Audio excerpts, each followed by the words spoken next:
Posta perante este tema, aquilo que me ocorreu foi uma frase que com certeza todos nós já ouvimos muitas vezes. E criou Deus o homem à sua imagem, à imagem de Deus o criou. Homem e mulher os criou. Isto está no livro de Gênesis 1:27. É porque, de facto, é difícil falar da mulher sem pensarmos também no homem. E a doutrina espírita traz-nos um conhecimento sobre isto ímpar.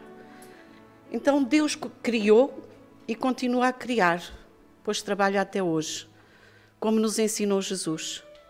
E é partindo deste versículo de Gênesis que tentarei convosco refletir sobre este tema, usando os contributos que nos traz a doutrina espírita e agradecendo de todo o coração a oportunidade de aqui estarmos, mais uma vez, e rogando o amparo da espiritualidade que nos acompanha no lento despertar. Deus criou tudo o que existe e tudo criou com um fim útil. Em toda a criação manifesta-se a sua sabedoria suprema e o seu amor infinito. E à medida que vamos crescendo e evoluindo, nós, os seres por Ele criados, à sua imagem e semelhança, vamos-nos apercebendo da grandiosidade deste Pai, que tudo cria e organiza segundo leis perfeitas e eternas. Ensinam os espíritos superiores que Deus criou o princípio inteligente, permitindo que ele se desenvolvesse até que um dia o pudesse individualizar, iniciando a etapa da humanização. E por isso, Deus criou o homem. Criando os espíritos, os seres inteligentes da criação, animados de consciência, dotados da capacidade de distinguir o bem e o mal, capazes de perceber e relacionar o passado, o presente e o futuro, cientes das suas ações e das reações que provocam, livres para fazerem as suas escolhas e responsáveis pelos seus atos. Deus criou os espíritos imortais, dando-lhes para encarnarem corpos com diferentes características e diferentes funções, para com eles, esses corpos, os espíritos, poderem trabalhar no seu aperfeiçoamento espiritual. Homem e mulher os criou, porque em dois corpos distintos os espíritos reencarnam. Então, quando dizemos mulher, imediatamente vem à nossa mente o homem, o ser que com ela peregrina na terra por vontade do Criador.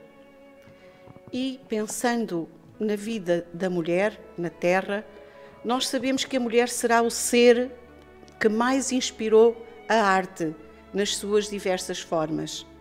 Na poesia, na pintura, na canção, no bailado, no cinema, no teatro, todos se sentiram e se sentem atraídos e foram instigados pela beleza e harmonia femininas, pela sensibilidade peculiar da mulher para entender o mundo e as pessoas, pelo o seu psiquismo, que é ao mesmo tempo frágil e delicado, mas resistente e corajoso, pela multiplicidade das capacidades que a mulher possui, entre elas a maravilhosa possibilidade de gerar a vida no seu ventre, de ser mãe.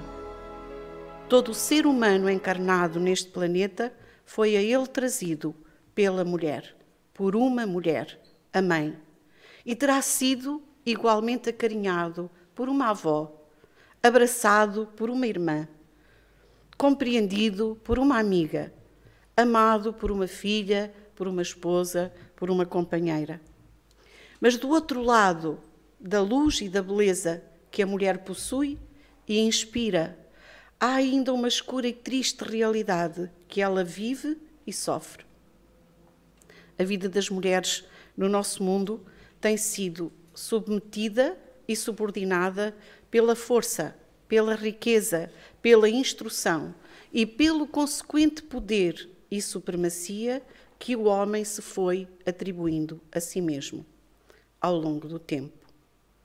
E sendo verdade que sem a mulher as sociedades terrenas não existiriam e os homens não dominariam, podemos apreciar, pela consulta dos factos históricos, que toda a conquista dos seus direitos enquanto ser humano foi obra de muita luta, sofrimento, renúncia, sacrifício e tantas vezes morte.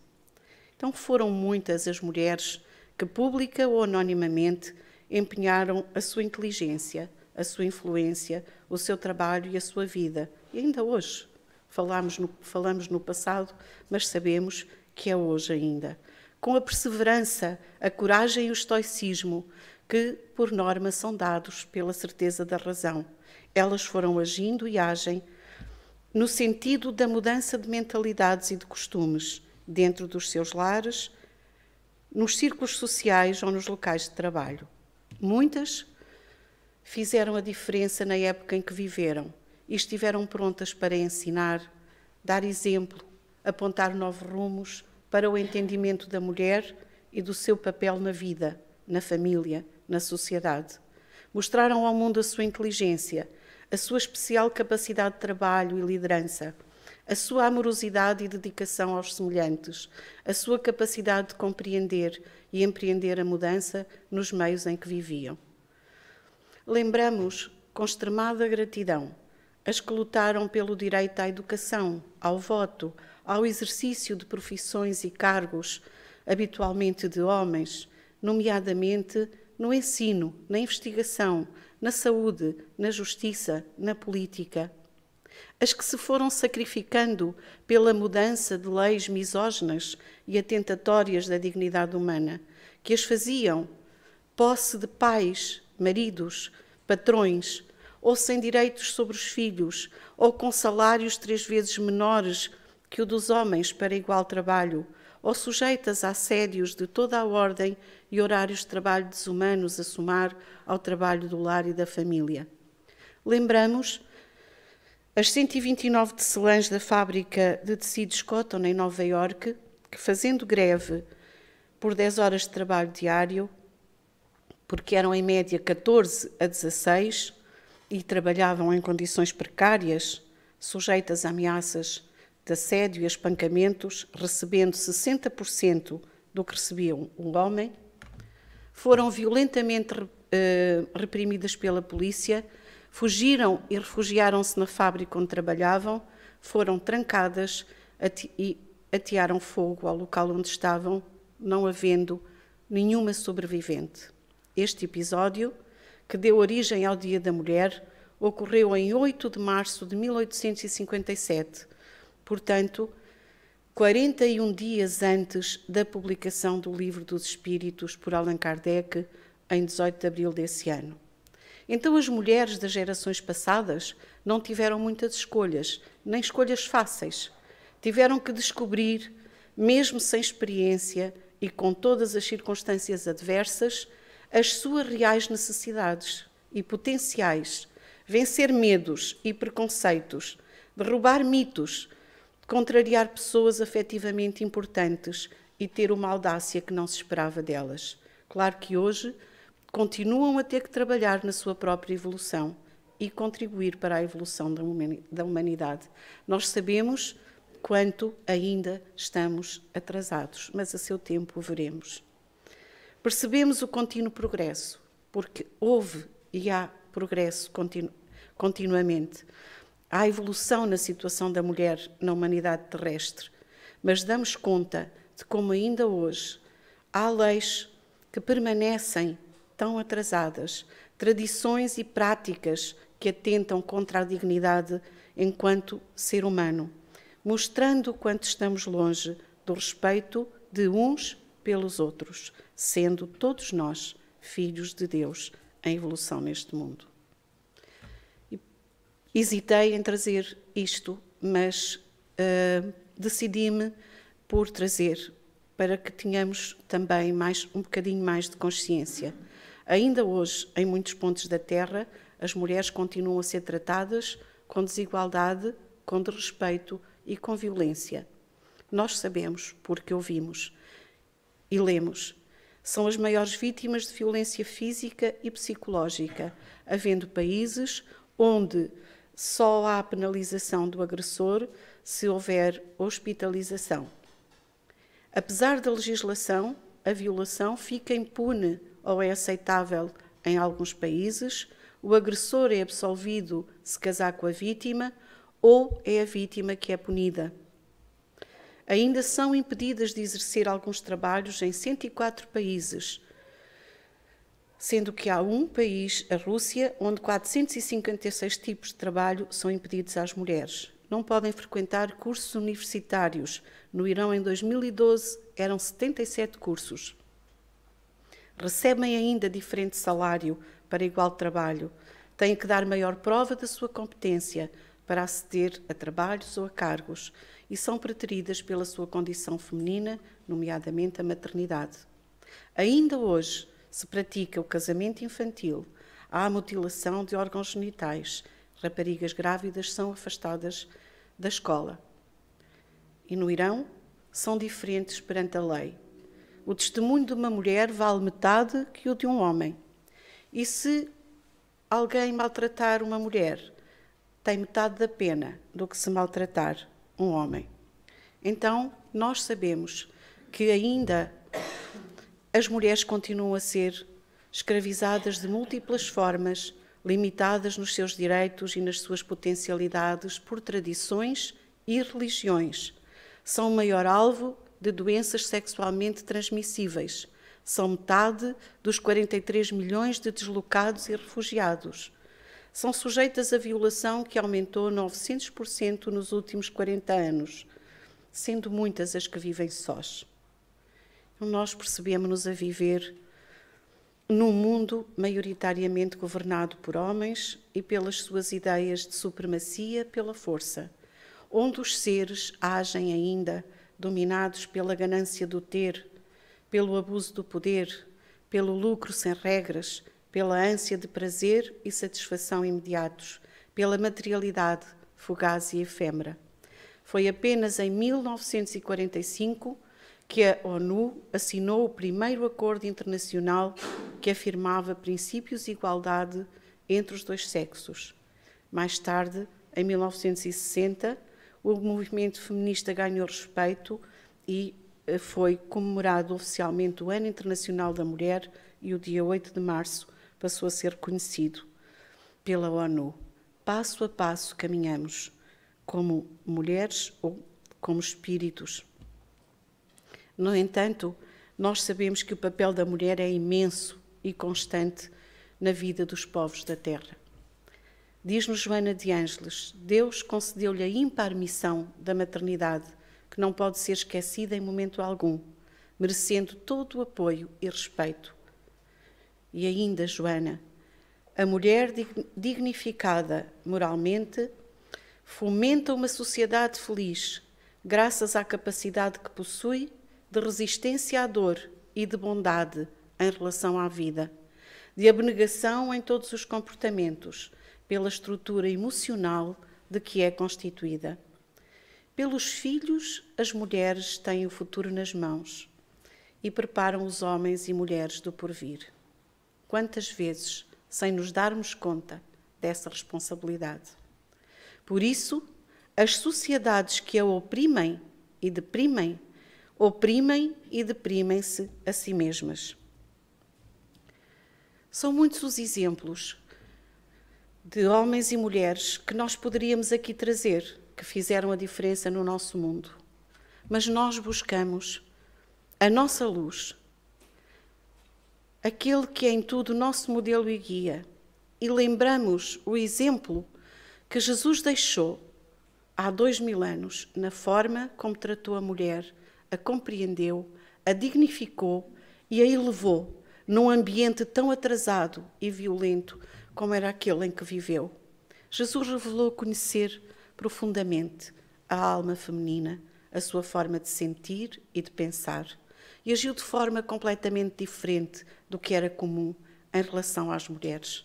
Instigou a inteligência e a consciência e o despertamento dos sentimentos nos corações. Falou da dureza do coração humano, referindo-se ao repúdio às mulheres. Falou com elas com compreensão, ensinou-as, soergueu-as, consolou-as, deu-lhes um norte, um sentido para a vida, deu-lhes dignidade e importância que elas então não tinham. Aceitou-as na sua vida e preencheu as suas vidas, as nossas vidas, aceitando os seus cuidados e cuidando de cada uma delas com amor e sabedoria. E numa lição que com certeza nós ainda não conseguimos compreender, tendo 11 apóstolos que choravam a sua morte, Jesus aparece a Maria Madalena para se revelar vivo após a crucificação. Mas também possamos lembrar algumas mulheres, destas que tantas vezes nós ouvimos falar, Maria de Nazaré, a que nos dá, com toda a sua vida, um exemplo de amor incondicional e total submissão a Deus, aquela a quem Deus escolhe para ser mãe de Jesus na terra e a quem Jesus veio buscar no fim da sua vida neste mundo para ser Rainha dos Anjos nos céus, conforme Humberto de Campos, no livro Boa Nova. Jesus, depois de falar um pouco com a sua mãe, diz-lhes: sim, minha mãe, sou eu. Venho buscar-te, pois meu Pai quer que sejas no meu reino a Rainha dos Anjos. E isto me ocorre porque tantas vezes ouço uma irmã nossa falar a Nossa Senhora e chamar-lhe Rainha dos Anjos. Tem toda a razão. Nós não esqueceremos estas lições de amor e compreensão de Jesus, nem, com certeza, dos testemunhos de fé e de esperança destas mulheres daquele tempo. Maria Madalena, a mulher adúltera, a mulher pecadora, a mulher hemorraíça, a samaritana, Marta e Maria, a mulher sirofenícia, a mulher encurvada, a viúva de Naim, Susana, Salomé, Joana de Cusa.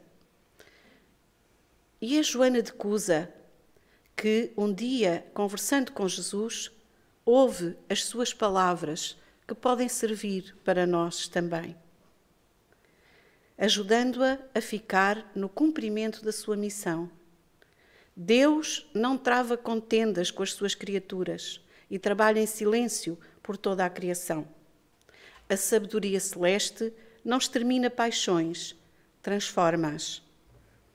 Quando nos perguntarmos, porque muitas vezes nos perguntamos, por que é assim com as mulheres? Até quando será assim?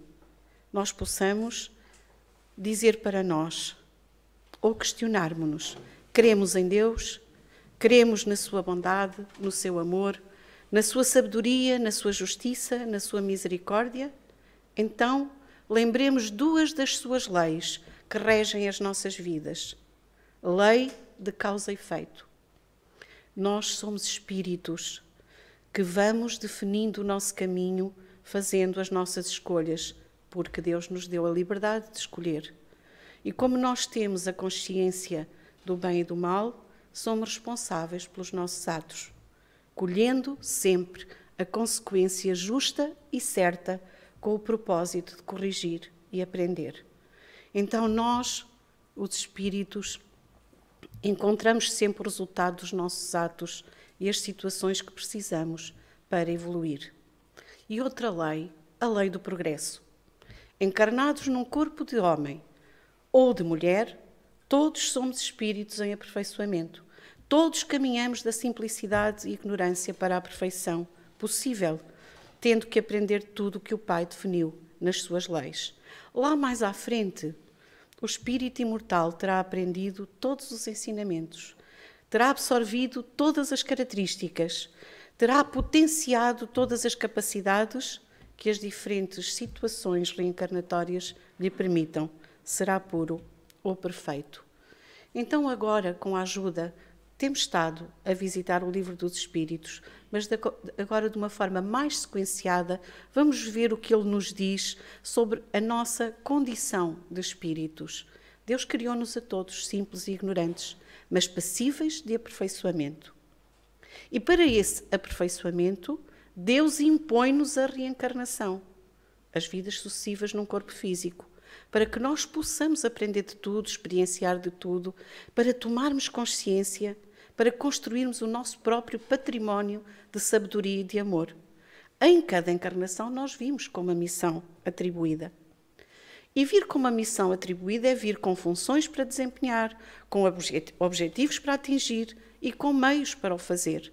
E encontraremos sempre as provas, as vicissitudes, as situações que nós precisamos para corrigir o que temos para corrigir e aprender o que temos para aprender.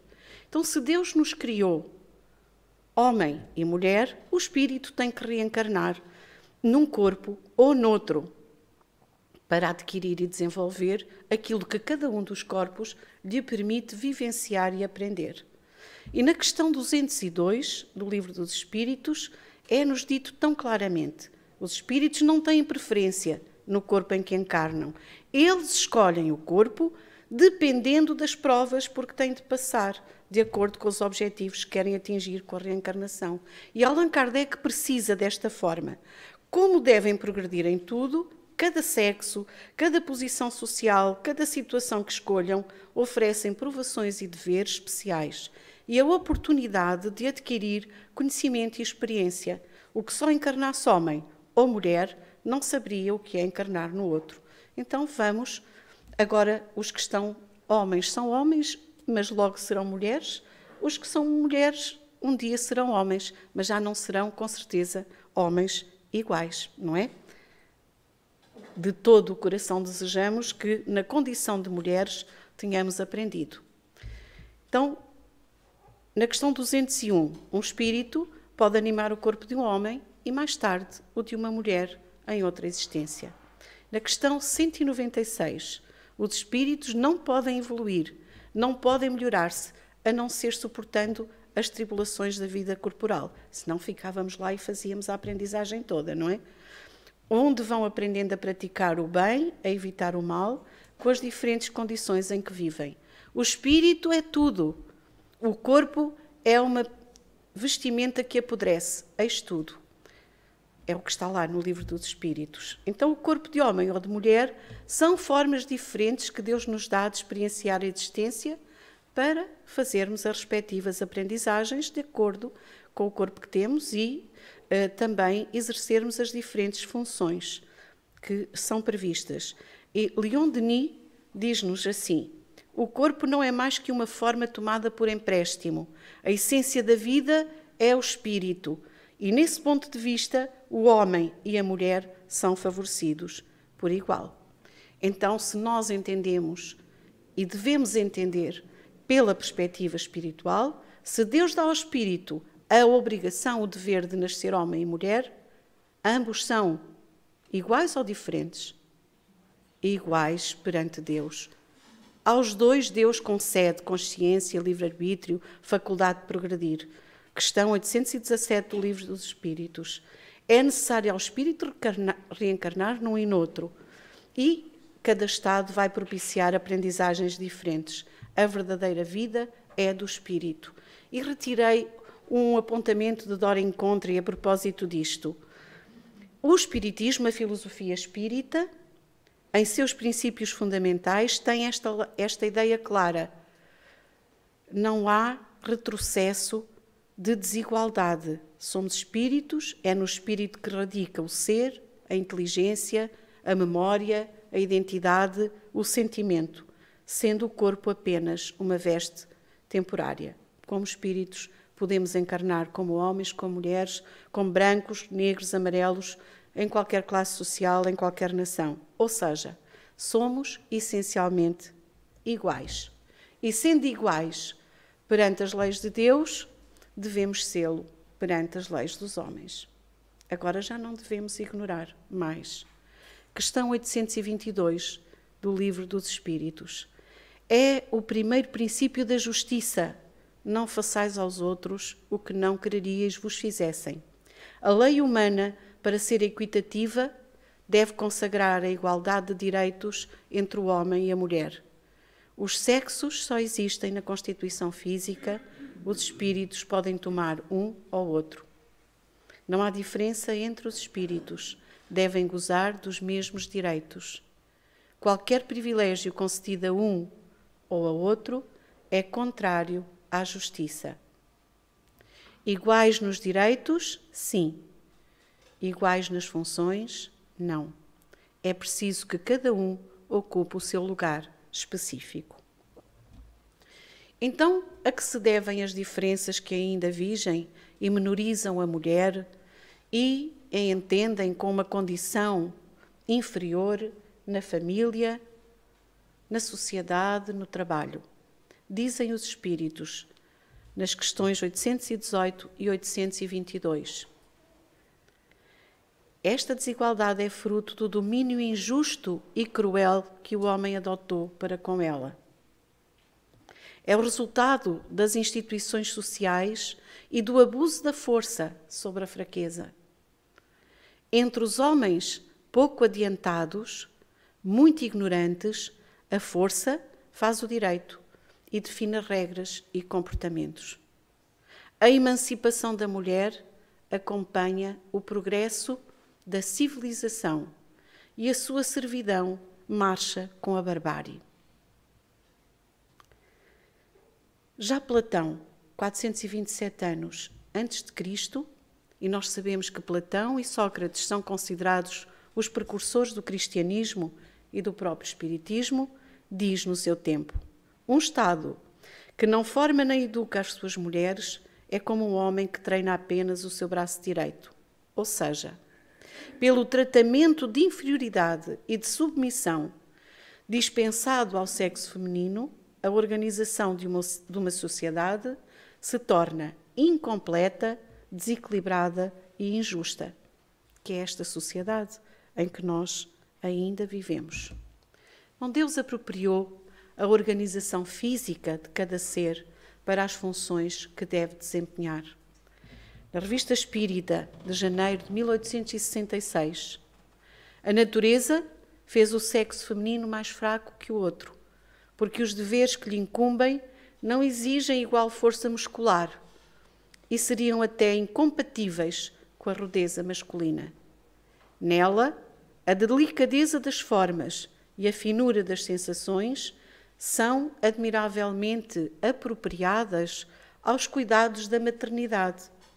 Aos homens e às mulheres são, pois, atribuídos deveres especiais, igualmente importantes na ordem das coisas.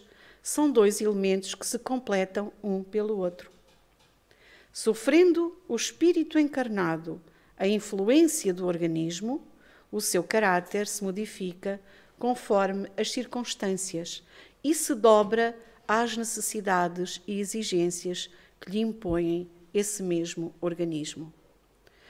Pode acontecer que o espírito percorra uma série de existências no mesmo sexo, o que faz com que durante muito tempo ele possa conservar no estado de espírito o caráter de homem ou de mulher cuja marca ficou nele impressa, tal como depois, quando reencarnamos, podemos ainda ter como mulheres algumas marcas masculinas e como homens algumas femininas e com certeza lá à frente todos caminharemos para sermos sensíveis, delicados, não já com a força dos músculos, mas com a força da vontade, a força do querer, não é?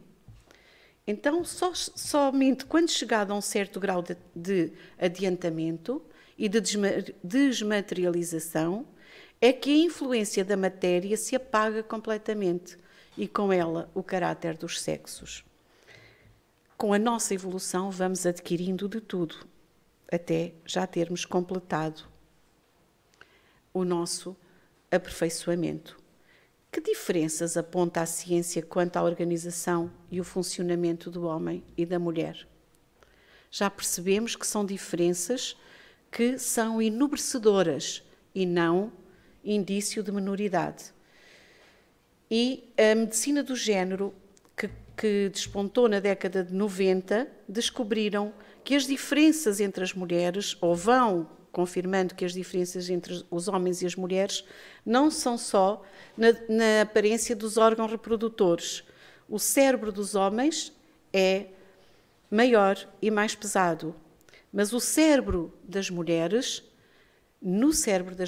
as conexões entre os neurónios são muito mais numerosas e verificam-se estas conexões entre os dois hemisférios, de ligações entre os dois hemisférios, enquanto no dos homens é nos mesmos hemisférios. Nos últimos 20 anos, as investigações mostraram que homens e mulheres pensam, agem, sentem de modo completamente distinto. As mulheres veem, fazem a digestão, sentem cheiros, respiram e transpiram de forma diferente. O coração bate de uma forma diferente. Os pulmões, o sistema imunológico, a audição, o paladar, a pele, têm diferenças que recomendam condutas diferentes para cada um, tanto na prevenção como no tratamento de diversos males. E estas diferenças físicas, que vão influenciar o comportamento psicológico da mulher, são indícios de que há um planeamento superior a respaldar o amor feminino, considerado uma das forças mais respeitáveis da criação divina. Então, as diferenças físicas, ou as diferenças da força física na mulher, questões 819, 820 e 822 do Livro dos Espíritos, indicam que ela tem funções especiais que lhe cabem os trabalhos mais leves. Sendo o homem mais forte, cabem os trabalhos mais rudes. Ambos têm o dever de se ajudar mutuamente a passar pelas provas. A força do forte é para proteger o fraco e não para o dominar e escravizar. A fragilidade do fraco é para sensibilizar o forte, para adoçar o seu psiquismo. As funções da mulher têm uma importância tão grande quanto as do homem, maior ainda, porque é ela quem dá as primeiras noções de vida ao espírito que vem renascer. É ela o meio de transporte que o traz. Então, a sensibilidade, a doçura, a fragilidade feminina deve-se, questão 820, à delicadeza necessária para o exercício da função maternal, à fraqueza e fragilidade dos seres confiados aos seus cuidados, que dependem dela para nascer e crescer, para desenvolver-se enquanto espíritos reencarnantes. E numa página maravilhosa do Espírito Emmanuel, quando num grupo, numa reunião, discutiam a questão dos direitos e da igualdade do homem e da mulher, ele diz assim, especialmente à mulher, é o título: homem e mulher guardam idênticos direitos perante as leis da vida e ambos análogas características de imortalidade. Nos dois, os mesmos atributos do Espírito Eterno. Entretanto, a sabedoria da criação entregou à mulher as chaves da vida. Com ela, a repetição do berço, nos prodígios do renascimento. O homem dominará a natureza, erguerá impérios, influenciará povos ou marcará épocas. No entanto, a humanização de tudo isso pertence à mulher, que o embala nos vínculos de sua própria renovação. Por muito poderosos hajam sido os conquistadores da terra, no passado e no presente, e por mais cultos os filósofos que traçam as diretrizes da cultura humana, de nenhum deles a vida suprimiu a necessidade das entranhas femininas para que se lhe gerasse a existência. E ainda agora, quando a ciência do mundo se dispõe a intervir nos processos da reencarnação, procurando nova anidação dos recursos genéticos a favor da gestação em proveta criadora, nenhum sistema de sublimação espiritual pode substituir a assistência materna no trabalho do renascimento físico, porque unicamente o amor é a luz da civilização, conduzindo-a para a integração com Deus. Se te encontras na experiência feminina, ante os impositivos da evolução, é natural que te compreendas no mesmo nível do homem, relativamente à cultura, à inteligência, com a mesma segurança e competência. São atributos do espírito esses. Mas para a demonstração disso, não busques os pontos de vivência em que a maioria dos homens falhou tantas vezes. Para te mostrares tão eficiente quanto os melhores companheiros da terra, não é necessário desças aos precipícios a que tantos se arrojaram na própria imprevidência. Recorda que podes ombrear com todos eles em matéria de trabalho e habilitação, entendimento e responsabilidade, mas é preciso pensar que Deus não confiou aos homens os dons que te concedeu na perpetuação da vida e no sustento do amor. Então, meus irmãos, as diferenças entre homens e mulheres não assinalam nenhum tipo de inferioridade física, psicológica ou moral. Se elas possuem menor força muscular, diferente constituição corporal, é para poder experienciar nesta organização somática as belezas e as agruras tão peculiares de ser mulher, desenvolvendo habilidades psíquicas e afetivas de maneira singular e produtiva. O corpo físico do homem e da mulher é simplesmente o instrumento maravilhoso e extraordinário para o espírito realizar as suas atividades na vida corpórea. A atuação na vida corpórea dependerá exclusivamente dos recursos do espírito, do seu mundo mental, para ser homem ou ser mulher. As qualidades do homem ou da mulher dependem do espírito que ele é e não do seu corpo. Homem ou mulher, homem e mulher, vamos caminhando rumo à construção do ser integral, reencarnando em todas as situações que a vida tem para nos oferecer. Corpos diferentes não são evidência de desigualdade, são evidência de complementaridade, de necessidade mútua para o equilíbrio poder acontecer.